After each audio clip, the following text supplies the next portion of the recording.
Hello बच्चों, कैसे हो आप सबका एक बार फिर से स्वागत है आप सबका अपना चैनल कंसेप्ट वाला में। आज के इस वीडियो में हम लोग करने वाले हैं वर्क एंड एनर्जी क्लास 9 के top 20 MBBI MCQ for CBSE 2021। और इस वीडियो को आप जब देखिएगा तो आपको इस चैप्टर से रिलेटेड जो भी आपके डाउट्स हैं वो सारे क्या होने वाले हैं, क्लियर होने वाले हैं। और एक एक क्वेश्चन आपके MCQ के इस वीडियो में हम लोग कवर करेंगे और ये आपको एक अच्छा रिवीजन करके भी देने वाला है। तो इस वीडियो को स्टार्ट करने से पहले आप लोग से रिक्वेस्ट रहेगा कि सबसे पहले इस चैप्टर को आप लोग पूरा पढ़ लीजिए और उस चैप्टर को पढ़ने के बाद फिर इस वीडियो को ट्राई करें, ताकि आपको पता चल सके कि आपने कितना कुछ सीखा इस चैप्टर में और आप कितना कॉन्फिडेंट फील कर रहे हैं। क्लियर है? तो चलिए हम लोग शुरू करते हैं आज का वीडियो। क्लियर है? अगर कोई भी डाउट हो आपको तो आप डिस्क्रिप्शन बॉक्स में दिए व्हाट्सएप नंबर या टेलीग्राम लिंक पे आप मैसेज कर सकते हो या कमेंट बॉक्स में भी आप कमेंट कर सकते हो। क्लियर है? तो चलिए हम लोग शुरू करते हैं आज का वीडियो। फर्स्ट क्वेश्चन है, a man is carrying the heavy luggage from one platform to another platform of a railway station, but still according to the logics of science his work is said to be zero. Can you opt out the correct reason. तो देखिए हो क्या रहा है, कोई इंसान है यहाँ पे और उसके सर पे एक लगेज है, वो यहाँ से यहाँ आया, तो चलिए उसने डिस्प्लेसमेंट कुछ एस किया। लेकिन अगर फोर्स की बात करें तो फोर्स किस डायरेक्शन में लग रहा है, यहाँ पे कौन सा फोर्स लग रहा है, ग्रेविटेशनल फोर्स। और ग्रेविटेशनल फोर्स कहाँ लग रहा है, नीचे। तो फोर्स लग रहा है इस डायरेक्शन में और डिस्प्लेसमेंट हो रहा है इस डायरेक्शन में, और इनके बीच एंगल कितना हो जा रहा है, 90। तो वर्क डन जीरो होगा, क्योंकि वर्क डन बोला क्या था, F डॉट एस यानी कि FS कोस थीटा, और यहाँ पे थीटा 90 हो जाएगा और कोस 90 की वैल्यू कितनी होती है, जीरो। ऑलरेडी मैं बता चुका हूँ। तो कोस 90 यहाँ पे जीरो है। या ये भी चीज़ हम लोग याद किए थे कि अगर फोर्स और डिस्प्लेसमेंट दोनों आपस में परपेंडिकुलर होंगे तो वहाँ पे वर्क डन जो होगा वो जीरो होगा। यानी यहाँ पे जो करेक्ट ऑप्शन है, the force is acting perpendicular to the direction of displacement of luggage, यानी ऑप्शन बी जो है वो क्या हो जाएगा, सही हो जाएगा। क्लियर है? कंसेप्ट क्लियर है? कोई दिक्कत?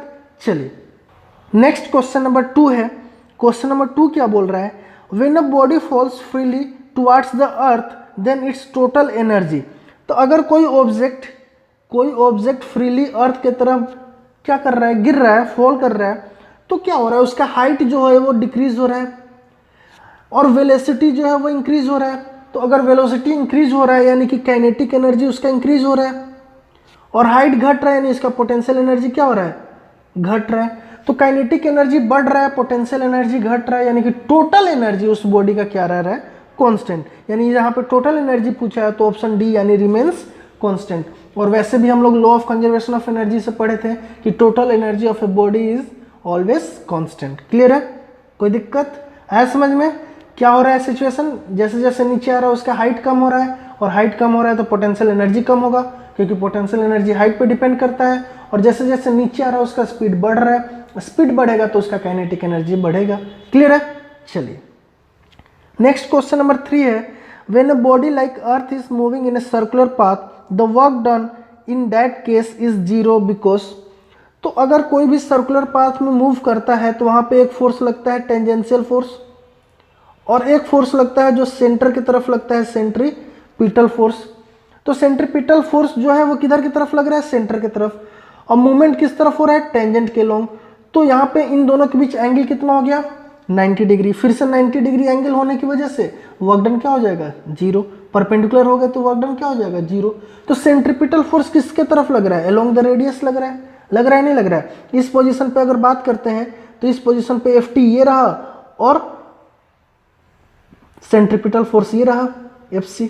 तो यहाँ भी एंगल क्या होगा, 90। हमें पता है ना रेडियस और टेंजेंट आपस में क्या होते हैं, परपेंडिकुलर होते हैं।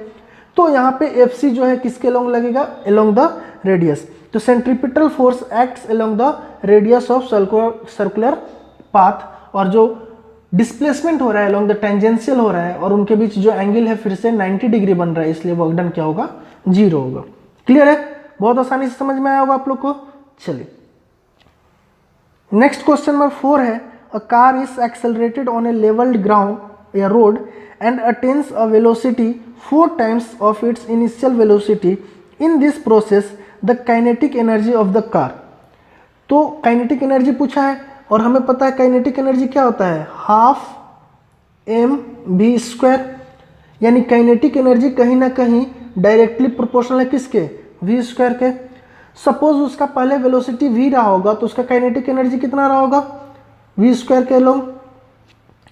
अब उसका वेलोसिटी 4 टाइम्स हो गया तो न्यू काइनेटिक एनर्जी अगर निकालते हैं, काइनेटिक एनर्जी डैश, तो वो कितना होगा 4v², यानी कि कितना हो जाएगा 16v²। तो काइनेटिक एनर्जी क्या हो जाएगा, v² किसके प्रोपोर्शनल है, काइनेटिक एनर्जी के। तो के ई डैश को अगर लिखेंगे तो हम लोग ऐसे लिख सकते हैं, प्रोपोर्शनल टू 16 के ई। इस v² को हमने क्या लिख दिया, के ई यहाँ से।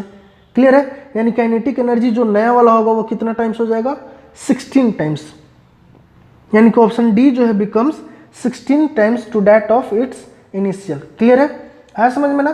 काइनेटिक एनर्जी किस पे डिपेंड करता है, वेलोसिटी पे। वेलोसिटी 4 गुना होगा और कैसे डिपेंड करता है, तो v² के साथ। तो वेलोसिटी का 4 गुना है तो स्क्वायर करेंगे तो 4 4 जा 16, तो काइनेटिक एनर्जी कितना टाइम्स हो जाएगा, 16 टाइम्स। क्लियर है, कोई दिक्कत आ रहा है समझ में ना। चलिए, अगर वीडियो पसंद आ रही होगा तो वीडियो को आप लोग लाइक जरूर कीजिएगा, फ्रेंड्स के साथ शेयर भी कीजिएगा। क्लियर है, ताकि मुझे मोटिवेशन मिलता रहे। नेक्स्ट क्वेश्चन नंबर 5 है, the momentum of a bullet of mass 20 gram fired from a gun is 10 metre per second, 10 kg metre per second, यानी मोमेंटम दे रखा है 10 kg metre per second, mass दे रखा है, हमसे क्या पूछा है, काइनेटिक एनर्जी। तो देखिए मोमेंटम क्या होता है, m into v. Kinetic energy क्या होता है, हाफ mv² होता है ना। अगर यहाँ पे इसको अगर हम एक और m से मल्टीप्लाई करके m से डिवाइड कर दे तो वो इक्वेशन चेंज नहीं होगा, यानी कि ये कैसा हो जाएगा, हाफ m² v² अपन m, और इसको ऐसे भी लिख सकते हैं हाफ mv का स्क्वायर अपन m, और mv क्या है, मोमेंटम, तो इसको ऐसे भी लिख सकते हैं p² अपन 2m। यानी काइनेटिक एनर्जी का अगर मोमेंटम के साथ रिलेशन होगा तो क्या होगा, p² अपन 2m। अब इस क्वेश्चन में आप देखिए तो इस क्वेश्चन में आपको मास दे रखा है और p भी दे रखा है, आपसे पूछा क्या है, काइनेटिक एनर्जी। तो काइनेटिक एनर्जी यहाँ पे लिखाना होगा, निकालना होगा, तो हम लोग क्या करेंगे, मोमेंटम का स्क्वायर यानी कि 10 का स्क्वायर। मोमेंटम कितना दे रखा है, 10 अपन 2 इंटू m कितना दे रखा है, 20 ग्राम। यहाँ पे मास किस में है, केजी में, यहाँ पे किस में है, ग्राम में। तो मास को वहाँ पे क्या करेंगे, केजी में चेंज कर लेंगे, तो कितना आ जाएगा 0.02। क्लियर है, 0.02।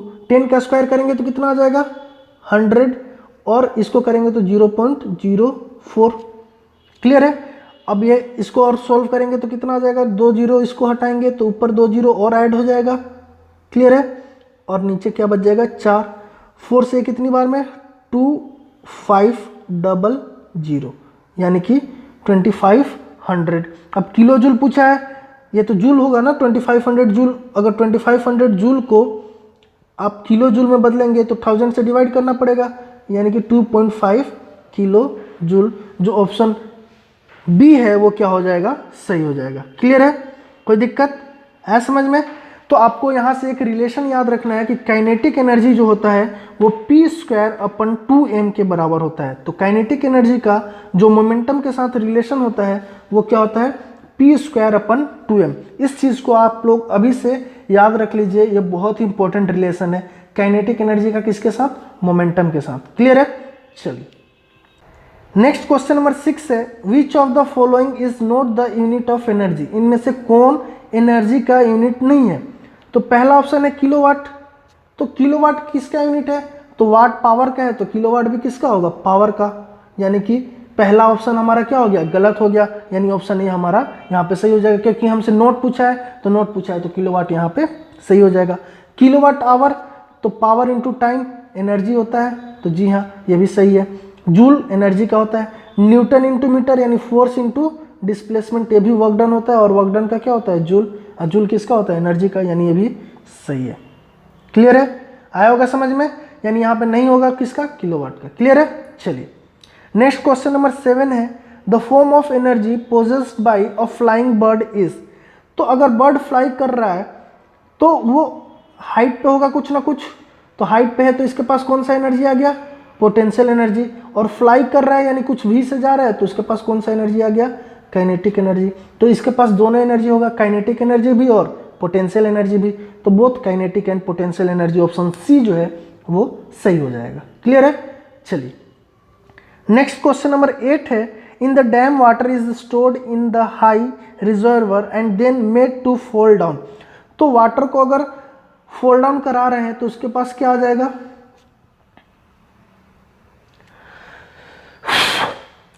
नेक्स्ट क्वेश्चन नंबर 8 है, in the dam water is stored in the high reservoirs and then made to fall down, this falling water then rotates the turbine to generate electricity, in this energy conversion process can you tell the initial and final energies respectively. तो initially क्या हो रहा है, जैसे पानी stored है, यहाँ से वो पानी फॉल कराया गया, तो फॉल कराया गया तो उसके पास क्या आया, वेलोसिटी, और वेलोसिटी आया तो उसके पास कौन सा एनर्जी आ जाएगा, काइनेटिक एनर्जी। वेलोसिटी आया तो कौन सा एनर्जी आ जाएगा, काइनेटिक एनर्जी। अब ये काइनेटिक एनर्जी क्या कर रहा है, टरबाइन को घुमा रहा है। अब टरबाइन घूमेगा तो इलेक्ट्रिसिटी जनरेट करेगा, तो ये किस में कन्वर्ट हो जाएगा, इलेक्ट्रिकल एनर्जी में। तो काइनेटिक एनर्जी किस में चेंज हो गया, इलेक्ट्रिकल एनर्जी में, यानी कि ऑप्शन ए जो है वो सही है। इनिशियल एनर्जी क्या हो जाएगा, काइनेटिक एनर्जी, और फाइनल एनर्जी क्या हो जाएगा आपका, इलेक्ट्रिकल एनर्जी। क्लियर है, आया समझ में? चलिए नेक्स्ट क्वेश्चन नंबर 9 है, a man of mass 50 kg jumps to a height 1 metre, his potential energy at the highest point is. तो पोटेंशियल एनर्जी आपको पता होता है क्या होता है, mgh। तो पोटेंशियल एनर्जी कितना होगा, तो मास कितना दे रखा है 50, g की वैल्यू कितना है 10, और h कितना दे रखा है 1, तो ये किसके बराबर हो जाएगा, 500 जूल के बराबर, यानी ऑप्शन बी जो है वो क्या हो जाएगा, सही हो जाएगा। पोटेंशियल एनर्जी किसके बराबर होता है, mgh के बराबर। क्लियर है? चलिए नेक्स्ट क्वेश्चन नंबर 10 है, the type of energy possessed by a simple pendulum when it is at the mean position.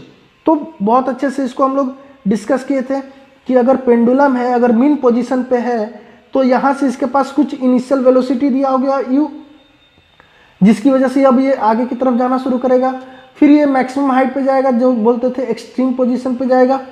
तो एक्सट्रीम पोजीशन पे जब जाएगा तो इसका v क्या हो जाएगा, 0, लेकिन एक्सट्रीम पोजीशन पे गया तो वो क्या हो गया, किसी हाइट पे आ गया। तो जब मीन पोजीशन पे है तो उसका हाइट क्या है, 0, तो हाइट 0 है तो पोटेंशियल एनर्जी क्या हो जाएगा, 0, और u है तो उसके पास कौन सा एनर्जी आ जाएगा, काइनेटिक एनर्जी। यानी कि जब वो मीन पोजीशन पे है तो उसके पास कौन सा एनर्जी है, काइनेटिक एनर्जी। कौन सा एनर्जी है, काइनेटिक एनर्जी। लेकिन यही क्वेश्चन अगर आपसे पूछा जाता है एक्सट्रीम पोजीशन पे, तो एक्सट्रीम पोजीशन पे उसका v 0 हो गया है, लेकिन हाइट आ गया है, तो उसके पास कौन सा एनर्जी हो जाता, पोटेंशियल एनर्जी। क्लियर है दोनों क्वेश्चन? मीन पोजीशन पे उसका हाइट जो है वो 0 है, डिस्प्लेसमेंट उसका 0 है, लेकिन फाइनल पोजीशन पे, एक्सट्रीम पोजीशन पे अगर बात करें तो वो कुछ हाइट पे है, तो उसके पास पोटेंशियल एनर्जी आ गया है, लेकिन वहाँ पे उसका जो वेलोसिटी है वो 0 है, जिसकी वजह से वहाँ पे उसका काइनेटिक एनर्जी 0 हो जाएगा। क्लियर है दोनों केस?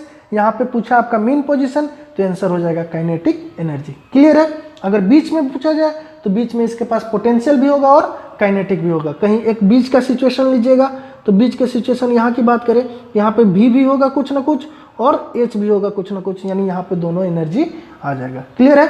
चलिए नेक्स्ट क्वेश्चन नंबर 11 है, a body is falling from a height h, after it has fallen to a height of h/2 it will possess.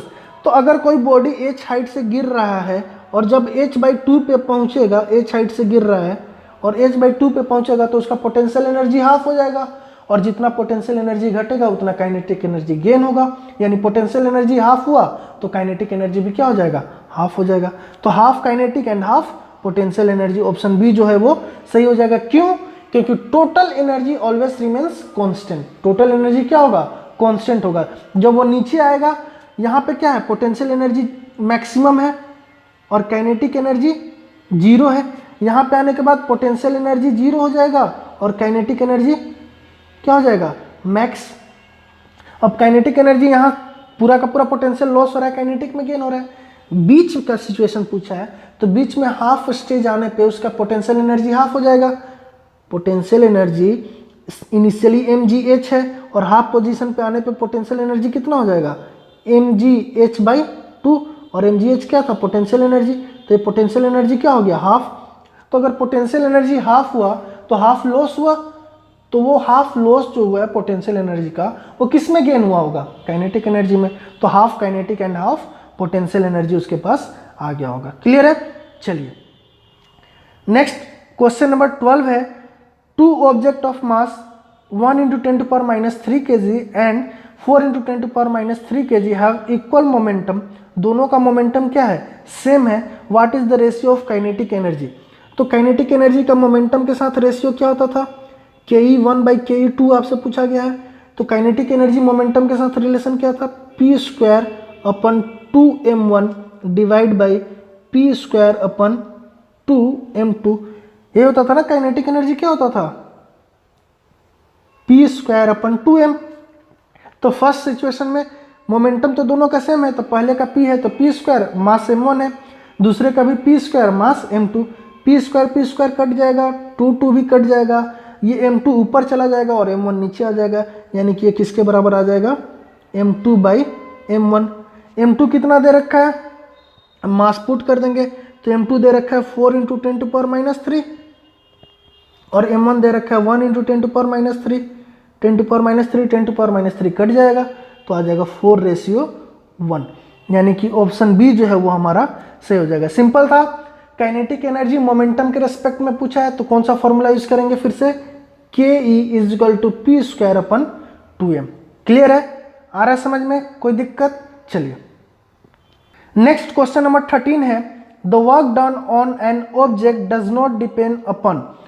तो वर्क डन किस पे डिपेंड नहीं करेगा, तो पहले ये जान ले किस पे डिपेंड करेगा। तो वर्क डन क्या होता था, F.S यानी कि Fs cos थीटा। F क्या है, फोर्स, तो फोर्स पे डिपेंड करेगा। S क्या है, डिस्प्लेसमेंट, फोर्स डिस्प्लेसमेंट, और ये थीटा क्या था, angle between force and displacement. तो इन तीन क्वांटिटीज पे ये डिपेंड करेगा। तो angle between force and displacement depend करेगा, फोर्स पे डिपेंड करेगा, डिस्प्लेसमेंट पे करेगा। तो किस पे नहीं करेगा, तो initial velocity of the object पे वो डिपेंड नहीं करेगा। क्लियर है, किन पे डिपेंड करेगा, वो उनके फॉर्मूले पे डिपेंड करेगा। फॉर्मूला क्या था, F.S यानी Fs cos theta, F force, S displacement, और थीटा जो था वो क्या था, angle between force and displacement. Clear है, यानी ऑप्शन सी यहाँ पे सही हो जाएगा। क्लियर है ना। चलिए नेक्स्ट क्वेश्चन नंबर 14 है, an iron sphere of mass 10 kg has the same diameter as an aluminium sphere of mass 3.5 kg। Both sphere have dropped simultaneously from a tower when they are 10 metre above the ground they have the same. तो किसी भी दो object को अगर हम लोग किसी भी टावर से गिरा रहे हैं तो 10 मीटर हाइट पे उनका क्या चीज़ है वो सेम रहेगा। तो देखिए पोटेंशियल एनर्जी तो चेंज होगा, mgh, दोनों का मास अलग अलग है, इसका m1 है और इसका m2 है, तो मास चेंज होगा तो potential energy change, kinetic energy change, तो वो दोनों तो चेंज हो गया। मोमेंटम भी चेंज, क्योंकि मोमेंटम भी क्या होता है, मास इंटू वेलोसिटी, तो मास चेंज हो रहा है तो मोमेंटम भी क्या हो जाएगा, चेंज। लेकिन ये भी किस एक्सेलरेशन से गिर रहा होगा, जी से, ग्रेविटी। ये भी किससे गिर रहा होगा, जी से। तो उनका जो ग्रेविटेशनल एक्सेलरेशन है वो चेंज नहीं होगा। क्लियर है ना, क्योंकि हर ऑब्जेक्ट जो अर्थ पे रह रहा है वो नीचे गिरता है, तो अर्थ के ग्रेविटेशनल एक्सेलरेशन से नीचे गिरता है। तो ये भी किससे गिरेगा, अर्थ के ग्रेविटेशनल एक्सेलरेशन से, यानी इसका एक्सेलरेशन जो होगा वो चेंज नहीं होगा, यानी ऑप्शन सी जो है वहां पर सही हो जाएगा। क्लियर है।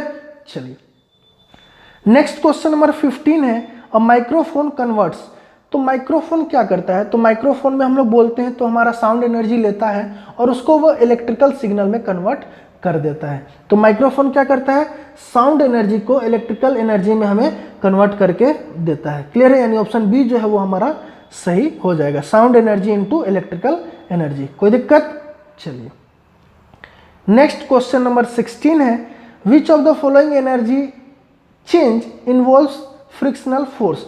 तो जब फ्रिक्शनल फोर्स लगता है, जब दो ऑब्जेक्ट रिलेटिवली मूव कर रहे होते हैं एक दूसरे के कांटेक्ट में आकर के, तब फ्रिक्शन फोर्स लगता है। और जब फ्रिक्शन फोर्स लगता है तो वहां पे कौन सा एनर्जी इन्वॉल्व हो रहा होता है, heat energy.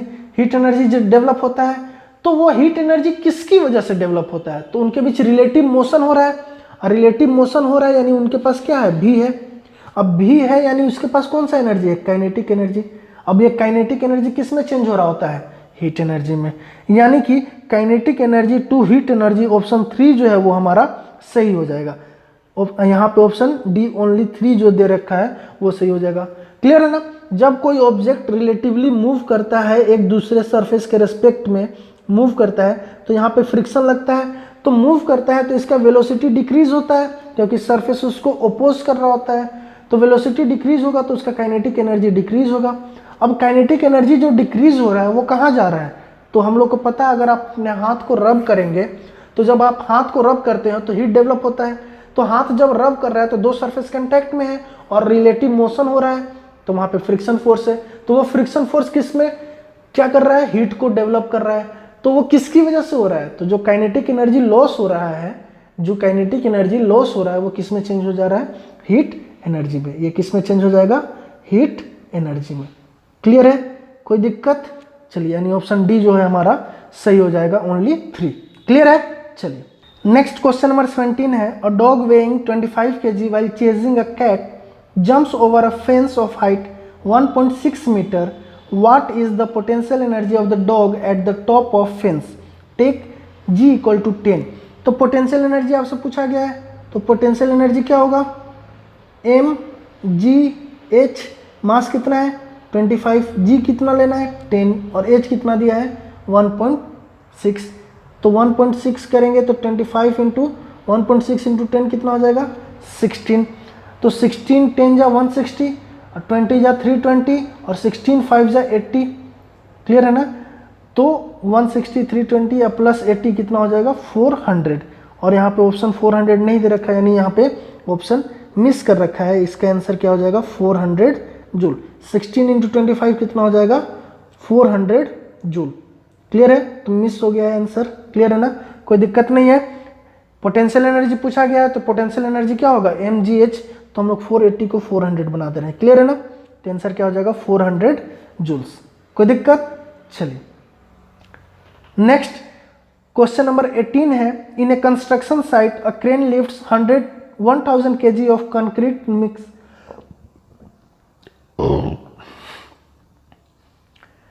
Next question number 18 है, in a construction site a crane lifts 1000 kg of concrete mix to roof top at height 20 meters in 50 seconds if the value of g due to gravity is 10 meter per second square, the power of elevator will be। तो power क्या होता है, work done upon time. अब जब height पे जाता है तो वर्क डन किस फॉर्म में हो रहा होता है, पोटेंशियल एनर्जी के फॉर्म में। तो पोटेंशियल एनर्जी कितना हो जाएगा एम जी एच, एम कितना है 1000, जी कितना है 10 और एच कितना है 20, तो हो जाएगा 2 2 और 3 5 0 5 zeros जूल। क्लियर है ना। अब हमें क्या चाहिए पावर, अब हमें क्या चाहिए पावर, तो पावर इक्वल टू क्या लिखेंगे वर्क डन अपन टाइम, तो वर्क डन कितना है 20,000 नहीं 2 लाख है, 5 0 है ना 5 zeros, और टाइम कितना दे रखा है 50 सेकेंड, तो 1 0 से 1 0 चला जाएगा और इससे डिवाइड करेंगे तो 4000 कितना आ जाएगा 4000, तो 4000 को अगर किलोवाट में चेंज करेंगे तो कितना हो जाएगा 4 किलोवाट। क्लियर है, यानी ऑप्शन सी जो है वो हमारा सही हो जाएगा। हमसे क्या पूछा, क्रेन लिफ्ट कर रहा है तो लिफ्ट करेगा तो वहाँ पे वर्क डन जो होगा वो किस फॉर्म में होगा, पोटेंशियल एनर्जी के फॉर्म में। तो सबसे पहले हम लोग पोटेंशियल एनर्जी निकाल लेंगे। पोटेंशियल एनर्जी जब निकल जाएगा, अब हमें पावर चाहिए, तो power equal to work done upon time, तो वर्क डन आ चुका है हमारा, टाइम दे रखा है, डिवाइड कर देंगे तो हमारा पावर आ जाएगा। क्लियर है, चलिए नेक्स्ट क्वेश्चन नंबर 19 है, a body is moving with velocity 4 metre per second, possesses 56 joules of kinetic energy, the momentum of the body will be equal to. तो काइनेटिक एनर्जी क्या होता था, हाफ एम वी स्क्वायर, यही होता था ना। अब काइनेटिक एनर्जी दे रखा है कितना 56, हाफ एम नहीं पता हमें, बी हमें पता है कितना 4, तो 4 का स्क्वायर करेंगे तो कितना आ जाएगा 16। देखिए अगर आप सोच रहे होंगे कि kinetic energy equal to p square upon 2m क्यों नहीं लगा रहे हैं सर, तो देखिए पी स्क्वायर अपन 2m में m चाहिए ना, यहाँ पे तो m हमें पता ही नहीं है, तो कैसे यूज़ कर सकते हैं, दो वेरिएबल हो गया ना हमारे पास, P भी वेरिएबल हो जाएगा और M भी, तो ये रिलेशन हम लोग यूज़ नहीं करेंगे। यहाँ पे काइनेटिक एनर्जी का फॉर्मूला यूज़ करेंगे, तो वहाँ से हमारा क्या निकल के आ जाएगा, M, तो 8 बार में कट जाएगा, तो M इक्वल टू आ जाएगा 56 डिवाइडेड बाई 8, तो 8 7 जा 56, यानी M इक्वल टू आ गया 7 kg। अब M आ गया, अब हमसे क्या पूछा गया, P, तो P इक्वल टू क्या होता है, M इंटू V, तो M कितना आ गया है 7, V कितना दे रखा है 4, तो 7 4 जा 28 kg मीटर पर सेकेंड, यानी ऑप्शन डी जो है वो सही हो जाएगा। क्लियर है ना। जब आपको M पता हो ना तब आप ये रिलेशन यूज करेंगे, अगर M नहीं पता है तो M निकालेंगे किससे, काइनेटिक एनर्जी वाले फॉर्मूले से। बहुत अच्छा क्वेश्चन है, थोड़ा सा ट्रिकी है, लोग इस फॉर्मूले की तरफ जाएंगे और उन्हें M नहीं पता चलेगा तो लोग कंफ्यूज हो जाएंगे। तो सिंपल सा बेसिक रूल है ना, kinetic energy equal to half mv², तो वहाँ से M निकाल लेंगे, फिर हम लोग मोमेंटम निकाल लेंगे। मोमेंटम क्या होता है, मास इंटू वेलोसिटी। क्लियर है। चलिए नेक्स्ट क्वेश्चन नंबर 20 है, a car which is 8 times heavier than a motorcycle is moving at a speed which is just half the speed of motorcycle, the amount of work done required to stop the car as compared to that of motorcycle will be। तो यहाँ पे दो चीज है, एक है car और एक है मोटरसाइकिल। तो मोटरसाइकिल का अगर मास को m मानते हैं तो कार का मास क्या बोल रखा है 8m। अब मोटरसाइकिल के स्पीड को अगर x मानते हैं तो इसका स्पीड कितना दे रखा है x/2। अब पूछ रहा है स्टॉप करने में वर्क डन कितना होगा। तो अगर दो चीजें मूव कर रहे हैं तो वहां पे जो वर्क डन होगा वो किस फॉर्म में होगा, काइनेटिक एनर्जी के फॉर्म में। तो यहाँ पे वर्क डन किस फॉर्म में होगा, काइनेटिक एनर्जी। तो काइनेटिक एनर्जी अगर कार का निकालते हैं तो कार का कितना हो जाएगा हाफ, मास कितना है 8m और स्पीड कितना है x/2 का स्क्वायर, यानी कितना हो जाएगा half into 8m into x²/4, 4 2 जा 8, कट गया, कितना आ जाएगा mx²। क्लियर है। तो कितना आ गया mx²। अब हम लोग किसका निकालेंगे, मोटरसाइकिल का। तो मोटरसाइकिल का काइनेटिक एनर्जी निकालेंगे तो वो कितना हो जाएगा हाफ mx²। तो इसका काइनेटिक एनर्जी क्या है, उसका जस्ट हाफ है, यानी कि वर्क डन जो मोटरसाइकिल को स्टॉप करने में लग रहा है वो क्या है, हाफ है, किसका, कार का। तो कार का वर्क डन जो स्टॉप करने में लगेगा वो क्या हो जाएगा, दुगना हो जाएगा, किसका, मोटरसाइकिल का। तो ये पूछा है कार का कितना होगा, तो कार का क्या हो जाएगा ट्वाइस एज मच, दुगुना हो जाएगा। इसका mx² है, इसका हाफ mx² है, इसको आप 2 से मल्टीप्लाई कीजिएगा तो ये भी क्या बन जाएगा mx², यानी ये क्या है डबल है ना, तो twice as much. Option B जो है वो सही हो जाएगा। क्लियर है। चलिए, तो होप आप लोग को वीडियो पसंद आया होगा। अगर वीडियो आप लोग को पसंद आया होगा तो वीडियो को लाइक कीजिएगा, फ्रेंड्स के साथ ज़्यादा से ज़्यादा शेयर कीजिएगा, चैनल को सब्सक्राइब कीजिएगा, बेल आइकन को प्रेस कीजिएगा ताकि मेरा आगे आने वाले हर वीडियो का नोटिफिकेशन आपको मिलता रहे और आप कुछ ना कुछ सीखते रहें। आप लोग के लिए बहुत इंपॉर्टेंट है इस, अगर आप लोग वीडियो पूरा देखे होंगे तो वीडियो देखने के बाद पता चला होगा कि आपका इस चैप्टर का पूरा कंप्लीट रिवीजन हो रखा है, हर एक कंसेप्ट को यहाँ पे कवर किया गया है। तो प्लीज़ वीडियो को थोड़ा ज़्यादा से ज़्यादा शेयर करें ताकि मुझे मोटिवेशन मिलता रहे। Thank you.